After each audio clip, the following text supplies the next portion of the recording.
préparer notre bénédiction. Et elle est déjà prête. Exode 3,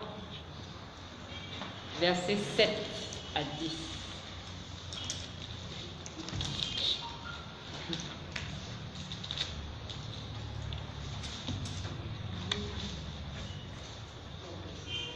Pasteur.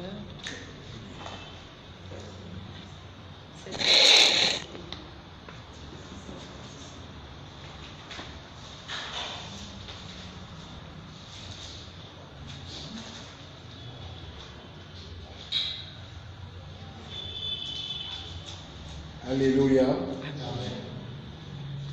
L'Éternel dit, j'ai vu la souffrance de mon peuple qui est en Égypte, et j'ai entendu les cris que lui font pousser ses oppresseurs, car je connais ses douleurs. Je suis descendu pour le délivrer de la main des Égyptiens, et pour le faire monter de ce pays dans un bon et vaste pays, dans un pays où coule le lait et le miel, dans les lieux qu'habitent les Cananéens, les Étiens, les Amoréens, les Phérésiens, les Éviens et les Jébusiens. Voici, les cris d'Israël sont venus jusqu'à moi, et j'ai vu l'oppression que leur font souffrir les Égyptiens. Maintenant, va, je t'enverrai auprès de Pharaon, et tu feras sortir d'Égypte mon peuple, les enfants d'Israël. Amen. Amen. Moi, je suis tellement contente de lire cela. Parce que les enfants d'Israël ont souffert. Ils ont subi des oppressions. Ils ont crié.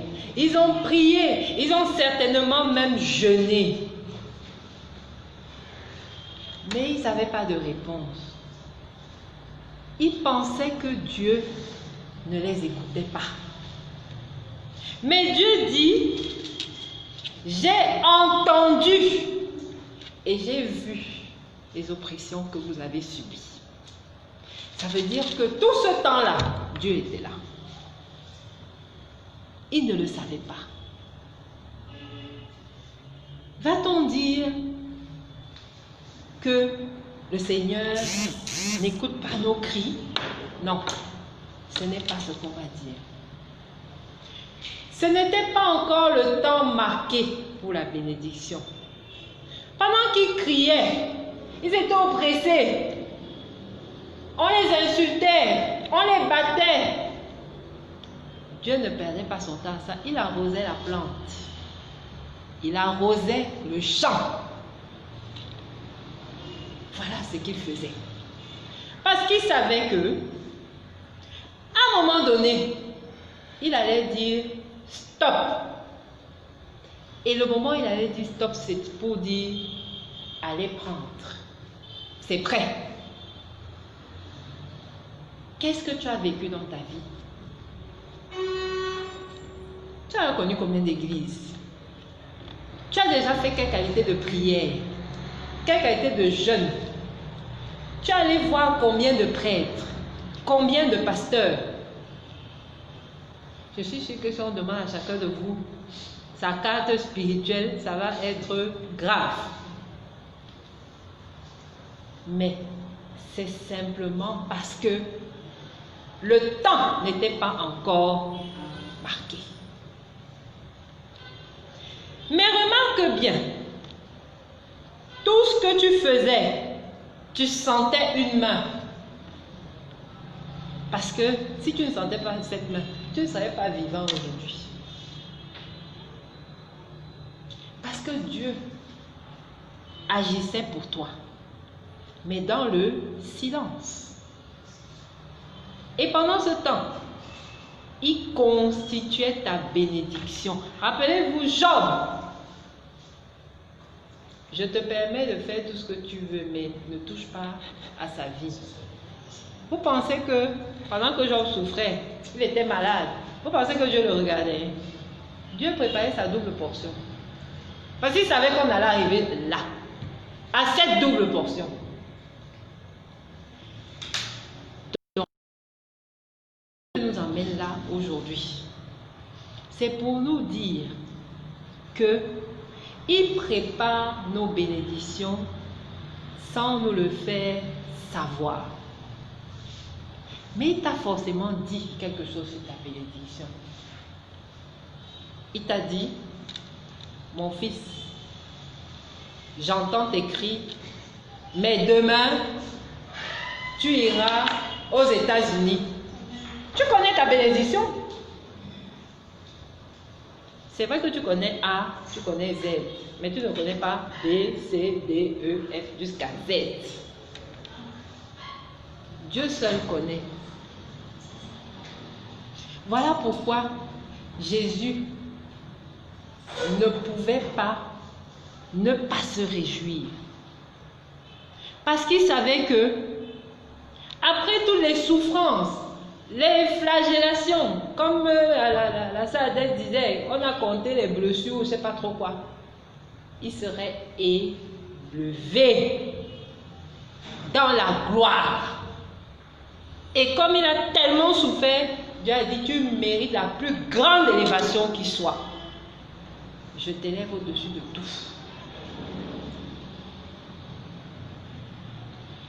Nous devons faire attention à nos agissements. Ce n'est pas parce que tu souffres que tu dois penser que Dieu n'est pas avec toi ou que Dieu ne te regarde pas. Beaucoup sortent de leur bénédiction. Même dans le peuple d'Israël, ils sont sortis de leur bénédiction. Certains sont sortis. Pourquoi? Parce que on est ici. Donc, il est venu nous faire marcher encore 40 ans. On va même bientôt mourir. Il faut que nous-mêmes trouvions les solutions. Toi-même. Vraiment, j'ai trop souffert. Mon mari là m'a trop embêté. Il faut que j'aille maintenant chez madame. Il me donne maintenant le charme. Mais rien que d'aller là-bas a déjà fait en sorte que tu sors de ta bénédiction. Ils avaient tous reçu la promesse. Mais beaucoup sont morts avant d'arriver dans ce fameux pays-là. Le Seigneur dit, le pays des Cananéens, des Essiens, des Amoréens, des Phérésiens, des Éviens. Je vais vous donner ça. Mais ce sont aussi des gens, c'est un peu. Comment est-ce que toi tu me dis que je vais aller dans le pays où coule le lait et le miel, tu m'amènes là où il y a les gens? Comment j'ai entendu que moi, je vais rouler en Range Rover? Mais jusqu'à présent, je n'ai même pas encore le travail. Attention, un Cananéen, un Jébusien, un Essien est en train de travailler pour toi. Il est en train de travailler pour toi. Lui, il croit qu'il va se vanter. Mais c'est pour toi qu'il travaille. Parce que quand le temps va arriver, Dieu va dire que, allez, rends tout ce que tu as travaillé là. Donne à qui de droit. Et tu vas te retrouver dans la range. Mais comment j'ai fait? Moi qui n'avais pas de travail. Dieu. Vous croyez que les Ébusiens, les quoi là, ils n'étaient pas forts? Ils étaient forts, hein? Si bien que quand le peuple allait regarder, guetter là que, hey, ça c'est quelle qualité de pays, on a envoyé des sentinelles aller regarder un peu ça. Ils ont regardé, ils ont dit, hey, la qualité si. Nous on est même les qui? On a même quoi? Mais ils avaient oublié qu'ils avaient Dieu. Et vous allez lire la Bible. Vous allez vous rendre compte que le peuple d'Israël ne faisait même rien. Ils étaient seulement assis. On leur dit, faites ceci. Ils font. Mais on leur disait jamais, allez prendre les armes, allez vous battre. On sonne les trompettes. Boum. Voilà les ennemis qui ont peur. Ils fuient. Comment? Dieu. Dieu a envoyé des bruits comme des chars. Il a dit que, hey, on vient déjà nous finir. Avant même de commencer la guerre, eux, ils sont déjà partis, ils ont déjà décalé. Le peuple d'Israël venait, il ramassait seulement que, ah, voilà mon or, voilà ma maison. Ah, ma voiture, qu'est-ce qu'ils ont fait? Quand ils travaillaient, c'est Dieu qui travaillait pour eux. Voilà pourquoi je te dis tout, réjouis-toi dans ta souffrance. Parce que cette souffrance-là, plus ça met long, plus la bénédiction là qui arrive est...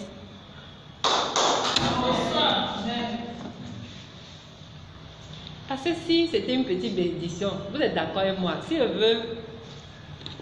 veux fabriquer ce téléphone, ça va prendre moins de temps que si je veux fabriquer un iPhone. N'est-ce pas? Alors, pourquoi est-ce que tu vas pleurer? Oh, vraiment, moi, pourquoi? Pour faire quoi avec? Puisque ta bénédiction là, combien de temps tu as attendu? Attends de voir donc. On va parler ici de toi dehors. On va dire qu'il y a quelqu'un là-bas qui a été béni. On ne sait pas comment, mais il a été béni. Quand même, on va venir t'interroger. Tu ne diras pas comme les autres, j'ai busé, oh vraiment j'ai travaillé, j'ai souffert. Non, non, non. Tu diras que j'étais chez moi. Et puis on m'a appelé. Et on m'a dit tout ça c'est pour toi. J'ai dit amen. Car Dieu était avec moi. Voilà ce que tu diras. C'est pour ça que je vous dis que quand moi je lis ça, je suis tellement contente. Pose-toi encore une autre question. Moi qui suis pauvre, moi qui souffre, pourquoi les gens vont m'attacher dans les sorcelleries, ils viennent me chercher, ils m'amènent les oppressions, pourquoi ils vont fermer mon robinet alors que je n'ai même pas de robinet? Pose-toi cette question. Mais c'est parce qu'ils savent qui tu es.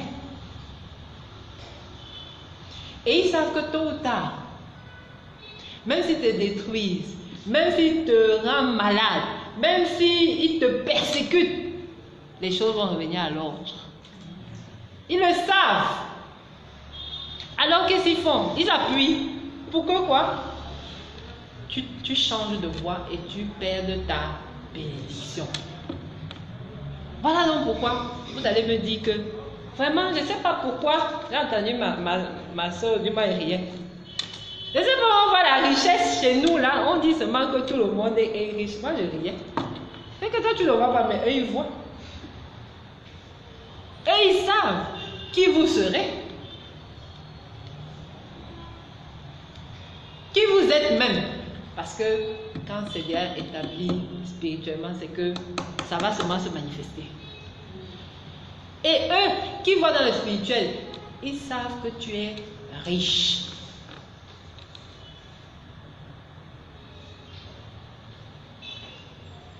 Il y a beaucoup de gens qui sont venus me voir. Je t'ai vu comme ça, je t'ai vu comme ça, je t'ai vu comme ça. Je les regardé seulement comme ça. Il dit que, me voici alors. Ce que tu as vu là. Me voici. Il dit non, c'est ce que j'ai vu. Il dit que si alors la personne ne me connaissait pas, ou bien si ma famille était partie chez Malam, on leur dit qu'on voit quelqu'un comme ça, comme ça, comme ça. Ils ont dit bloquez-moi ça. Ma pauvre vie que je n'ai même pas encore, ils allaient même bloquer le peu que j'ai. C'est pour ça qu'ils se lèvent. Allons dans Matthieu 25.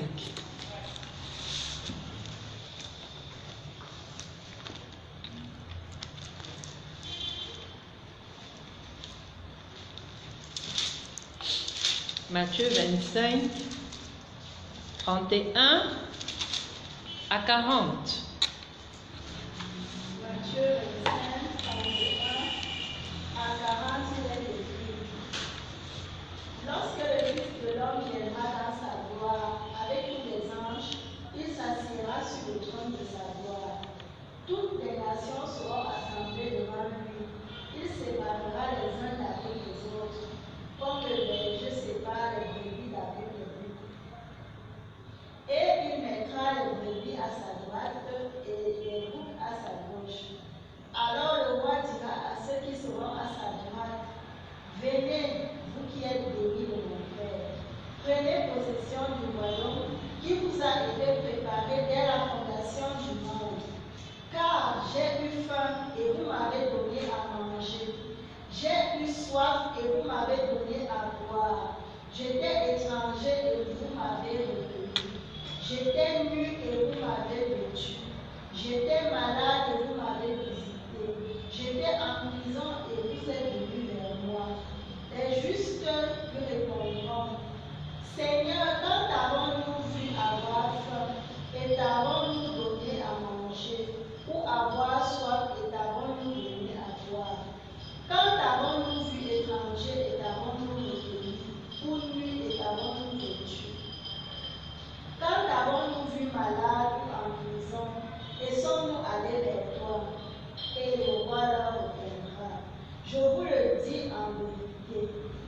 Amen. Voici à quoi se résume notre vie. Jésus est en train d'annoncer son retour. Alors qu'il était là. Comment toi tu annonces ton retour alors que tu es là? Parce que c'est ça qui doit se faire et qui va se faire. Aucun diable ne peut se lever parce que ça va se faire. Le jour où le Seigneur a dit que toi, tu seras pasteur, monte, descends, tu seras pasteur. Le jour où il t'a béni, monte, descends, tu verras cette bénédiction.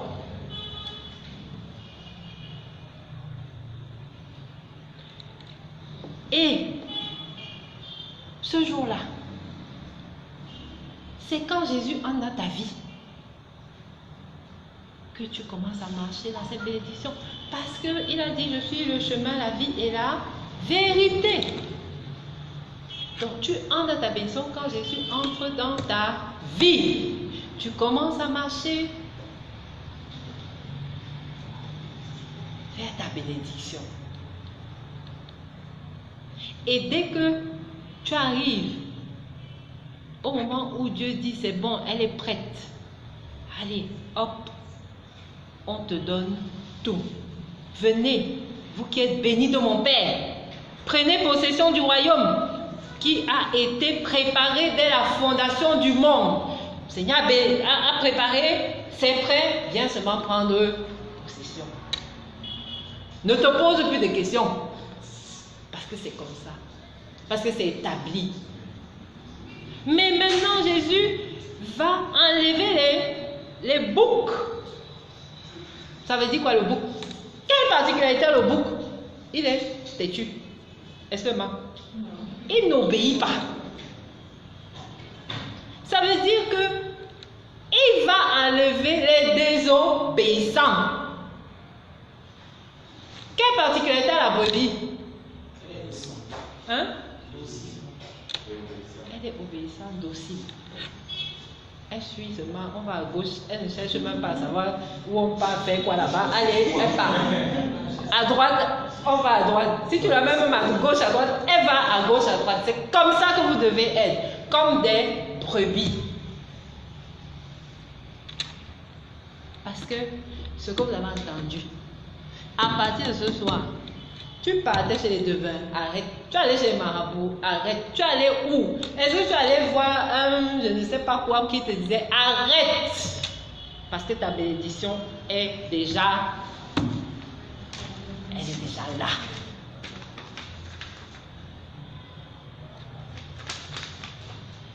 Pourquoi nous inquiétons?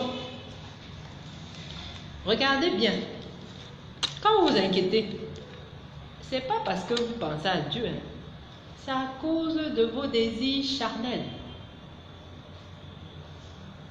Je veux cet homme. L'homme ne t'aime pas. Il faut aller chez Malam pour que l'homme commence à t'aimer. Je veux un enfant. Tu as à peine 30 ans. Qui t'a dit que Dieu ne va pas te donner un enfant? Non, vraiment moi, il faut que j'aille prendre des potions et les puges et les quoi. Pour faire quoi?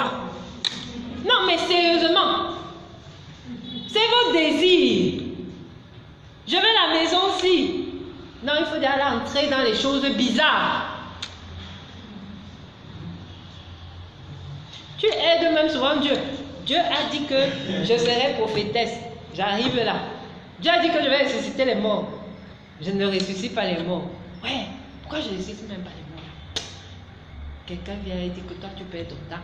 Dieu se trouve au Bénin. Tu fais quoi là? Ah bon? Allez, allô Bénin. Dès que j'arrive, au nom de Jésus tout le monde. Allez, ça y est, elle est prophétesse.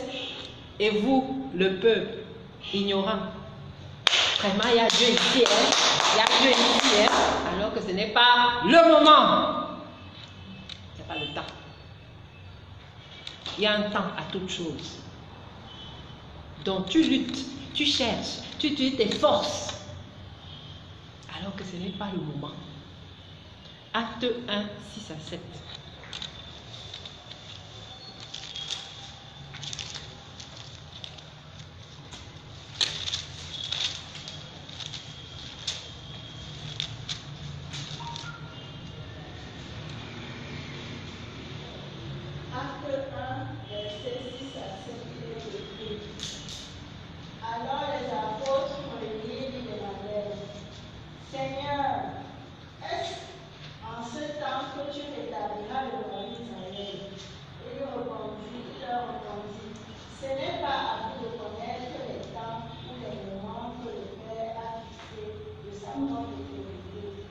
Amen. Ce n'est pas à vous de connaître le temps de votre bénédiction, parce que le Père de toute façon l'a fixé. Attendez patiemment comme des brebis. Ne cherchez pas.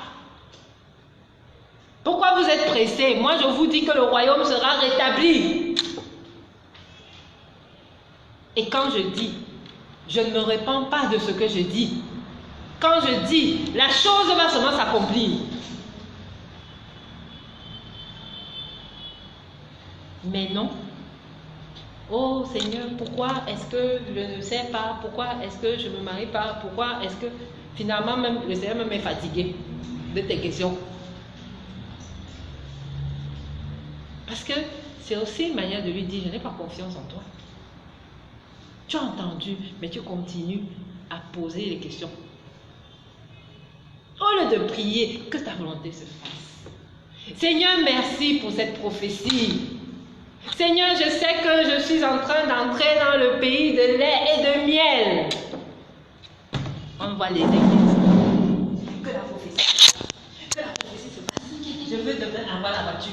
Je veux avoir la maison. Je veux aller. Je veux. On t'a donné la prophétie. Donc c'est toi maintenant qui amène la prophétie vers toi. Non. Le Père a fixé de sa propre autorité. Si Paul Biya fixe quelque chose de sa propre autorité, qui va se lever contre ça? Si Paul Biya fixe qu'en 2021, il y aura la canne au Cameroun, qui va venir dire que non, en 2020 décembre, il y aura la canne? Non, c'est pas possible. Parce que ça a été fixé de la propre autorité. Comme ta bénédiction a été fixée par l'autorité du Père. Ne te pose plus les questions. Ne cherche plus. Ne te lamente plus. Parce que tu es sur la bonne voie.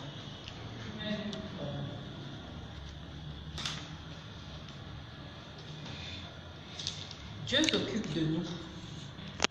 Je vous dis qu'il s'occupe de nous. Il n'a pas besoin de nous. Allons dans Psaume 37.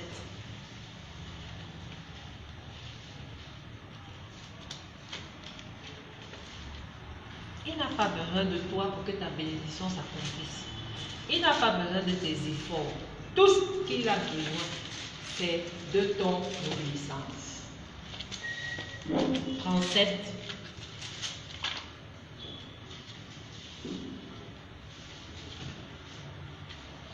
Verset 7.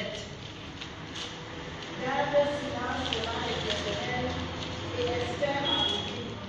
Ne t'irrite pas contre celui qui réussit dans ses voies, contre l'homme qui vient à bout de ses volontés. Amen. Garde le silence devant l'Éternel et espère en lui. Tu as entendu la prophétie, garde le silence et espère qu'elle va s'accomplir. Dieu te bénit pendant que tu dors. Il ne te bénit pas parce que tu as fait Harvard. Il ne te bénit pas parce que tu connais la reine d'Angleterre. Il te bénit parce qu'il veut te bénir.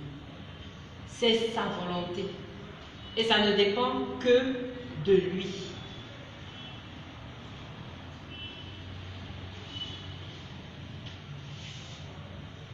Les choses, les oppressions nous arrivent pourquoi? On lit la parole. On apporte même la parole. Mais on ne l'applique pas. C'est la vérité. On n'applique pas la parole. Tu lis la parole. La Bible, c'est ton livre de chevet.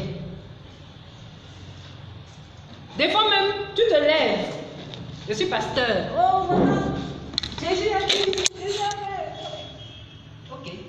Mais quand on va regarder au fond de ta vie, là, est-ce que tu appliques réellement la parole? n'appliques pas la parole. Et maintenant, tu subis les oppressions. Tu subis tout ce que le diable veut mettre dans ton chemin, sur ton chemin. Mes amis, les promesses de Dieu sont certaines et elles s'accompliront toujours. 2 Corinthiens 1.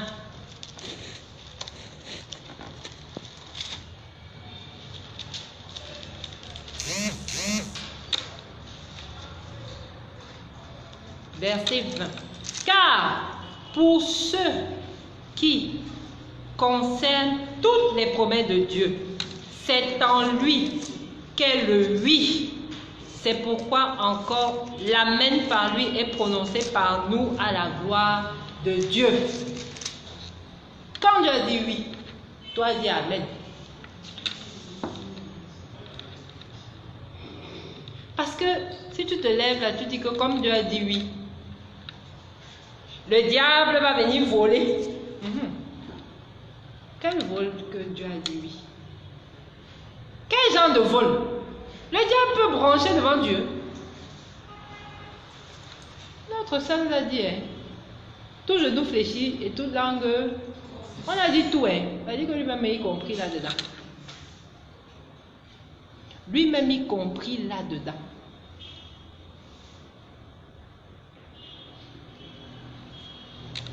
Un jour, j'ai eu à faire une délivrance. Quand Dieu a dit lui-même au diable, va-t'en, je vous jure, il a dit, je m'en vais, et il est parti. Vous imaginez ça? Il a dit, je m'en vais, et il est parti. Il n'y a pas besoin de dire, sors, sors. Non. Quand Dieu lui a dit, va-t'en, il a dit, je m'en vais, et il est parti. Depuis le jour-là, j'ai compris que on a même peur pour rien. On se bat même pour rien. Moi, maintenant, ça m'a boosté. Que n'importe qui va venir ici, j'ai n'importe quel problème, je vais dire qu'assieds-toi ici. Je vais te toucher. Parce que si Dieu a dit oui, ça va seulement se faire. Ça m'a boosté. Parce que avant, pour dire même le mot diable, dès que tu finis de dire ça, tu vas dans ta chambre, tu te tournes. Tu te tournes, hey, le type là peut venir, hey, je l'ai appelé, hey, je l'ai provoqué, hey, hey, hey. Mais quand tu sais déjà que il obéit au Seigneur, viens même. Quand Dieu va te dire que va, tu vas partir seulement.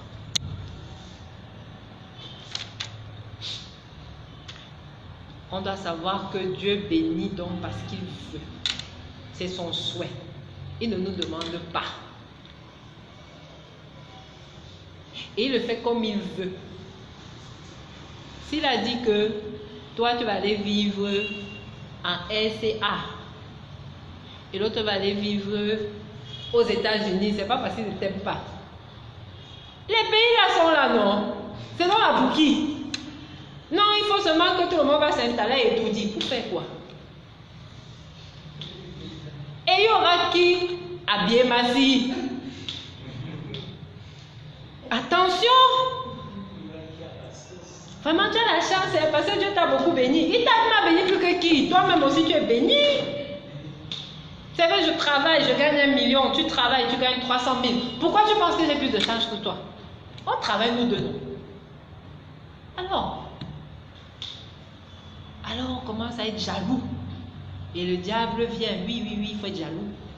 Allez, il faut être jaloux de lui. Hein? Tu as vu? Dieu est injuste. Comment? Vous priez le même Dieu là. Comment ça se fait? Comment ça? C'est pour te... Sais-tu qu'il y a des gens qui vivent dans un appartement avec une petite Yaris qui sont plus heureux que Paul Biya. Tu le sais. Non, moi je te dis réellement. Ils sont plus heureux. Ils ont la paix d'abord. Comme dit le frère Moïse ici, ils ont la paix. Parce que quand lui dort, il a la paix. Notre Père qui est aux cieux, vraiment Seigneur, embellis ma nuit. Paul Biya. Oh, il y a beaucoup Aram là-bas. Il y a quoi là? Le nosso des Amba là-bas. Ici, on a tué une fille. Là-bas, on a sacrifié. Là-bas, il dort. Il dit que ouais. Ta fille n'est pas à la maison. Ta fille n'est pas à la maison. Oh, vraiment, encore celle-là. Tu as des problèmes. Moi, je connais des riches. Il leur faut le somnifère pour dormir. Pourtant, quel argent ils n'ont pas. Il dit qu'il faut le somnifère. Parce qu'avec le somnifère, dès que tu te pousses là, tu oublies même que tu vis. Parce qu'il faut qu'ils oublient les problèmes et que c'est le lendemain qu'ils se lèvent et disent que bon, la société l'a encore fait comment? Oh, toi, tu as un problème. Dès que tu as mis ta tête là, Dieu t'envoie les jolis rêves, on t'envoie ton avenir, le diable arrive, les anges se lèvent. Tu as la chance. Tu as la chance. Tu es chanceux.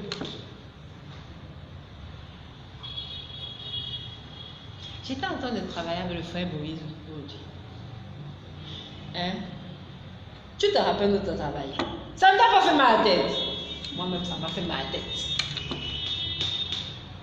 On a compris qu'à l'heure-ci, peut-être même que il faut rester un peu dans la limite. Sinon, c'est tous les jours que tu auras mal à la tête. Les hommes de Dieu ont des problèmes. Vous parlez de quoi? Oh, prophétesse, le démon. Prophétesse, ma mère. Prophétesse, mon père. Mon mari. Quand la prophétesse s'assoit, moi, je ne prends pas cas par cas. J'entends tout ça et dis, Seigneur, je ne suis rien. Prends tout ça là-bas, prends contrôle de tout. Je ne veux même pas savoir. Et je me couche. Et je vois les résultats. Quand je vous dis je prie pour vous, ma prière, je ne vous mens pas. Seigneur, toi-même tu as entendu, non? Ok, moi je ne peux rien. Prends contrôle. Aide mon frère qui m'a appelé. Allez, moi je dors, tranquille, il n'y a pas moins de problème. Après j'entends ici, vraiment, tu es grand, vraiment vous avez prié. Ok, d'accord, j'ai prié. Effectivement, j'ai remis ta chose à Dieu. C'est toujours une prière. Mais je ne vais pas me casser la tête parce que, vous imaginez, ça doit jeûner pour 10 personnes. Je vais mourir. Je vais mourir. Si je jeûne pour 10 personnes, je vais mourir. Il faut jeûner pour Thomas. Lundi, mardi, mercredi, après, pour pasteur David. Jeudi, je vais manger quand? Je vais manger quand? Après, je passe à Tibus. Je vais manger quand? Non. Non. D'ailleurs, moi, je dis Dieu connaît et aime ses enfants. C'est comme moi je suis feignant. Il ne me donne pas les choses compliquées. Et vraiment, c'est une grâce. C'est une grâce. Il ne me donne pas les choses compliquées. Mais la personne qui va jeûner, va lui dire que oui, allez, va jeûner. La personne sera heureuse dans son jeûne. Moi aussi, je serai heureuse dans ma petite prière. Le Seigneur connaît ses enfants. Il aime ses enfants. Il bénit tout le monde. Ne regarde pas la bénédiction du voisin, mais regarde celle qu'il t'a donnée parce qu'elle va te rendre heureuse.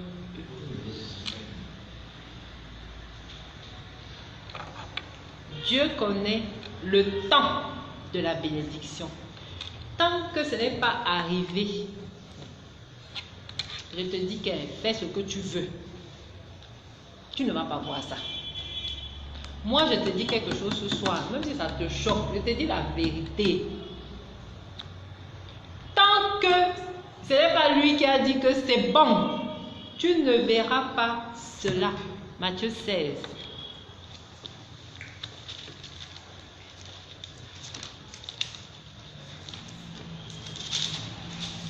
2 à 3.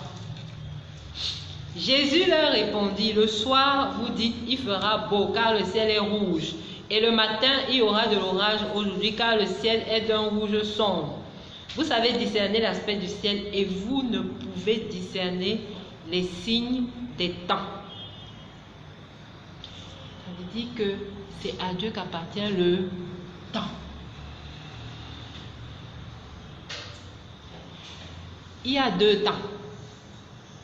Il y a le temps chronos et le temps kairos. Mais en réalité, chronos c'est le temps linéaire. C'est ta vie. Elle est linéaire. Tu es né. Tu es en train de vivre.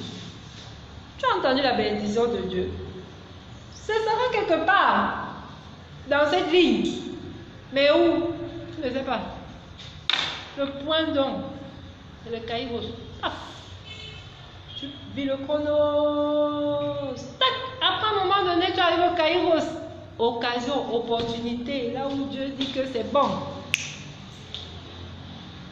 Tu es déjà dedans. Sarah a vécu le chronos pendant combien d'années? Avant de voir sa bénédiction. Si Sarah, elle a vécu 90 ans, toi tu cherches ta bénédiction dès que tu arrives à l'église. La bénédiction va arriver demain. Qui t'a dit? Certains, ça va arriver demain. D'ailleurs, vous faites des expériences. Vous allez dans les églises. Il y a des gens qui arrivent. Le lendemain, ils témoignent. Mais toi, ton chronos là, tu l'as depuis 10 ans. Ce n'est pas encore arrivé. Parce que c'est Dieu qui décide. Matthieu 21, 38 à 34. Hein? 30 combien? C'est qui quoi? 33 à 34. Matthieu 21. Alléluia. Écoutez une autre parabole. Il y avait un homme, maître de maison, qui planta une vigne. Il entoura d'une haie, il creusa un pressoir et bâtit une tour. Puis il la ferma à des vignerons et quitta le pays. Lorsque le temps de la récolte fut arrivé, il envoya ses serviteurs vers les vignerons pour recevoir le produit de sa vigne. Matthieu 21. Écoutez une autre parabole. Il y avait un homme, maître de maison, qui planta une vigne et l'entoura d'une haie. Il creusa un pressoir et bâtit une tour. Puis il la ferma à des vignerons et quitta le pays. Lorsque le temps de la récolte fut arrivé, il a envoyé ses serviteurs. C'est notre vie. Tu sèmes. Tu pries ton Dieu. Tu loues ton Dieu. Les serviteurs que tu laisses, ça c'est les qui? C'est les anges. Occupez-vous de la semence là. Parce que c'est eux qui viennent arroser.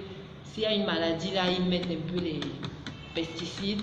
Pour ceux qui connaissent un peu, ils font tout ça. Toi tu n'es pas là. Tu as quitté le pays. Je quitte le pays. J'attends. Dès que la récolte arrive, c'est prêt. Je viens. Je sème. Le chrono, c'est la récolte, la semence, quand tu sèmes, quand tu fais le champ. Donc, tu finis de faire le champ. Pourquoi tu veux que Dieu ne te bénisse pas? Ton champ, c'est quoi? Je prie, je vais à l'église, je jeûne, je loue mon Dieu, j'œuvre, j'obéis. Voilà ton champ. Dieu m'a dit que je vais être président de la République. Moi, je m'en fous. Moi, Moi, je fais mon chant. Mon chant, c'est je dois obéir à Dieu, je dois aller à l'église, je dois louer, je dois. Et pendant ce temps, les serviteurs sont en train d'arranger. Au moment où c'est prêt, on dit que allez, c'est prêt. Amen. Tu viens seulement t'asseoir à étudier. C'est ma place. Vous avez fait quoi?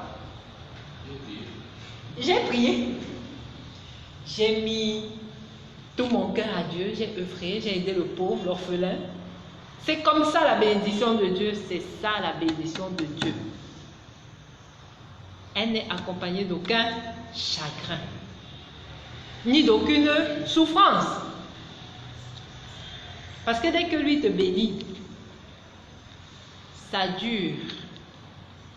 Tu es dans la joie jusqu'à la fin de ta vie.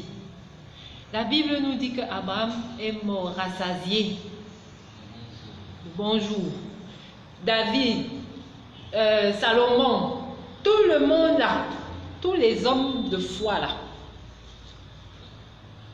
Toi donc tu es homme de quoi? Tu es femme de quoi? De foi, non? Pourquoi donc tu dois mourir triste, sans être rassasié? Ce n'est pas possible. Si tu meurs triste sans être rassasié, c'est que tu n'es pas femme de foi, tu n'es pas homme de foi. Moi, je te le dis. Tu dois avoir une vertu pour ta bénédiction. Et cette vertu, c'est la patience. Colossiens 3, verset 12.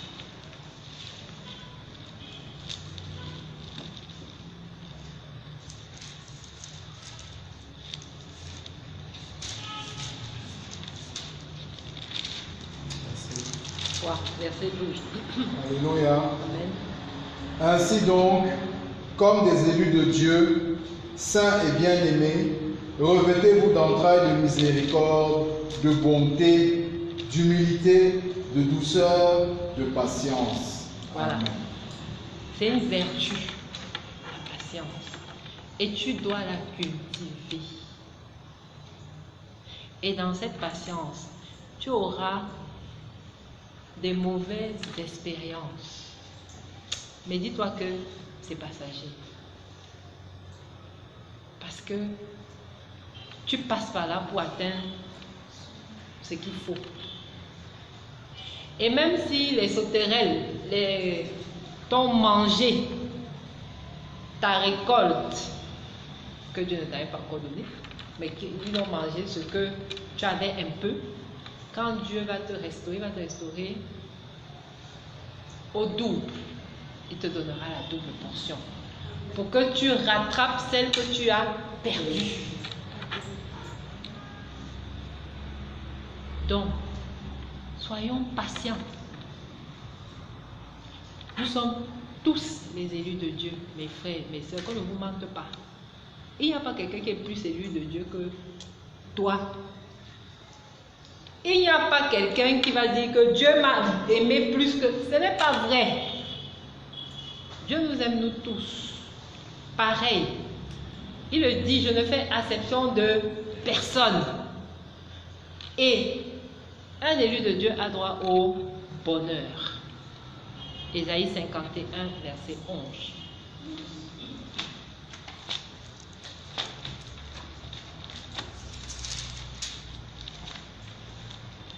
Alléluia. Amen. Ainsi, les rachetés de l'Éternel retourneront. Ils iront à Sion avec des chants de triomphe, et une joie éternelle couronnera leur tête. L'allégresse et la joie s'approcheront, la douleur et les gémissements s'enfuiront. Voici ce qu'a droit l'élu de Dieu, l'enfant de Dieu. C'est ça. Et puisque toi, tu es racheté de l'Éternel, voici ta portion. Saisis cette portion par ta patience et ton obéissance. C'est tout ce que Dieu te demande. Voici le partage que je voulais faire avec vous ce soir. Soyez bénis.